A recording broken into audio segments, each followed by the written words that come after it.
What's up, creatives? Welcome to the Tiffy Show. Today I'm going to be talking about apocalypsing in dating. If you haven't, make sure you turn on notifications so that you know when I post a video. Let's get to it.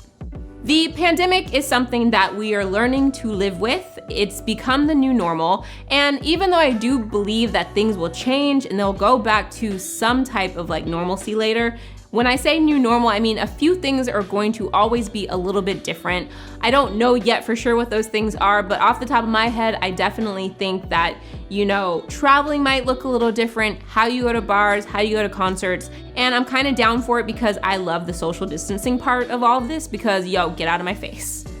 6 feet, you know what I'm saying? But anyway, apocalypsing is a new dating term that I love because I'm seeing it happen all around me. And I don't think it's a negative dating term. It basically is that apocalypsing is we see that these might be the end times or the pandemic might be here to stay longer than we think, and I need to find someone and be with someone so I'm not alone. I can see that happening to a lot of people just because right now, especially, they've been in the house for so long, it gets to a point where it's just like, I want another companion. And so here are some signs that you are apocalypsing with a person. You have started dating and you're getting very, very serious in terms of what you're talking about with this person. And what happens with apocalypsing, because you can't date right away or you shouldn't be seeing this person right away, you have to have a lot of conversations through text messaging, through the phone, through Zoom, however, and you were talking probably a lot deeper than you would be if it was just a person on a first date from a bar or from Tinder, because you might have a lot of Tinder dates lined up. But apocalypsing, you're doing it a little bit more seriously. You're trying to find the one that you want to let into your bubble, that you let into your household, which leads me to the next point, which is you kind of let them into your circle. You get tested, you make it serious really fast in terms of sleeping over their place or staying with them for a few days, or your dates being a little bit longer, and that is okay because you've been in the house by yourself or with their roommate for a very long time, so it's nice to get out of the house, be with someone, and if you're both being responsible with it, then that's fine too. Now, moving on with apocalypsing, another sign is that you start to make really big plans that you probably wouldn't make this soon in another relationship. And that might be, weddings coming up for friends and you're inviting them, or long vacations or anything like that. You might be making huge plans for the future, which is cool and that's great. And that's part of it because you want this person to be the one. You want to have a companion if you have to stay in the house for longer than, they've told us, or if this lasts even longer, because there's still time left in terms of people getting the vaccine. And so you'd never know what's going to happen. And it's just nice to not be alone during this time. Some issues that I have with apocalypsing is that you might be ignoring some main issues with the relationship and that you might not be as compatible as you think. You are both in this honeymoon phase so fast that you don't really know if you're compatible in the real world. Now, I think that the main thing to recognize when you are jumping into any relationship is, of course, your gut feeling. Do your due diligence. Do your values align? Do you see a future with this person? Because I don't care, even during this, wasting time is wasting time. And you could be bettering yourself and getting to know what you like, learning new skills, learning new hobbies, online dating more.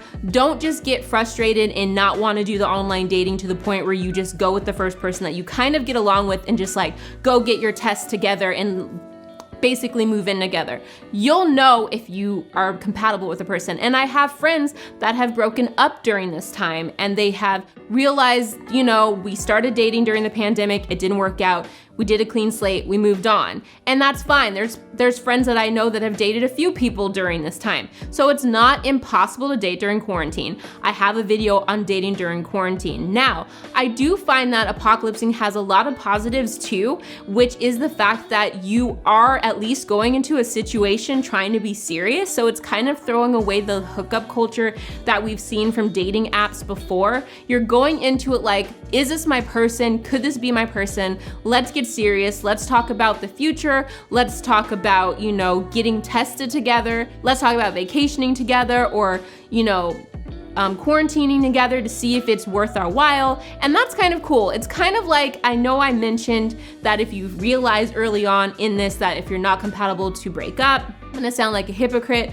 but it's also speeding up the process so you don't waste so much time. You know what I'm saying? A lot of dating is being kind of fake in the beginning and being the best version of yourself. But when you are quarantining with someone and they are in your face 24/7, it's going to be hard to keep that up. And this just kind of speeds up that process so you can really see a person in their element. You don't have the bar to hide behind. You don't have the movies and the dinner and all of that kind of cute stuff. It's really like they're coming to your house and you're gonna cook dinner. You're going to their house and then they're gonna cook dinner. You're gonna watch a movie at home. You're gonna take a walk in the park. So there's a lot of time in this to get to know the person, to ask any questions you want about the future in relationships. And I will say the few friends that I have that did end up doing some hardcore dating and then breaking up thinking that they had found the one, it really came down to just not aligning in terms of what the future held. And I think that's great that they were able to figure that out so quickly in this kind of situation, which is apocalypsing. And it is actually really good test for a relationship, because if you are able to be with someone 24/7 and not have that escape of work or hanging out with friends and that kind of thing, and you're still able to survive and be a strong relationship, then this might be the one. If you're not able to, a lot of demons will come up to the surface. If you are not the right match with the person, you will find out during this time, because there's no escape 24/7, you know what I'm saying? So this is a good time to figure out if you've settled in a relationship. If this person is not the one for you, then you can break up and they can go their separate ways. The benefit to this is that you probably will not run into this person right now, so you can have that as a benefit, because no one can really leave their house or go out. So it's not like you're gonna be at a bar and they're gonna be at a bar, you're gonna be at a party and they're gonna be at a party. You can literally have a clean breakup, clean slate, not see them. That is how there is a positive in apocalypsing during this time. So I don't want you to think of it as a negative, because I definitely don't see it as a negative. My main thing is just do your due diligence, make sure that this is a good fit for you, this is a good person for you, and that you're not just being with this person because you're scared of being alone. That is all I have to say about this new dating term of apocalypsing. If you enjoyed this video, make sure that you share it, like, subscribe, and comment below. Let me know if you're apocalypsing right now, if you have any friends that are, because you know I like to sip the tea, and I will see you next time. Stay creative. My hair. This is my life. Okay, we're gonna make this quick because I got shit to do, and I'm tired of talking about dating with y'all. I'm just kidding. I love talking about dating and sipping that tea.